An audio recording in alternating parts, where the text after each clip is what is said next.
Potrebbe aprire al più presto, si pensa in primavera, il supermercato Lidl a Porto Empedocle, al centro di una contesa che dura almeno un anno. Per la sua posizione critica in prossimità della strada molto trafficata, la strada statale 115 Occidentale Sicola, in un'area congestionata soprattutto nei periodi estivi.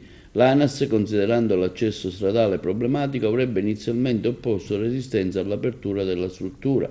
Tuttavia, il supermercato Lidl è stato già completato, pronto per l'apertura, con l'assunzione prevista di circa un'ottantina di persone, già in attesa proprio di iniziare. La situazione burocratica ha ritardato parecchi mesi l'inaugurazione che era prevista già da qualche mese.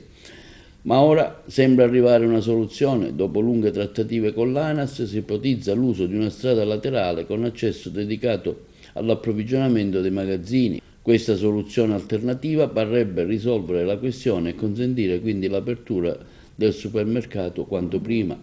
Se questa proposta verrà accettata e il nuovo accesso sarà approvato, il supermercato Lidl di Porto Empedocle potrebbe finalmente aprire i battenti, risolvendo così i problemi burocratici che hanno impedito l'apertura del negozio per così tanto tempo.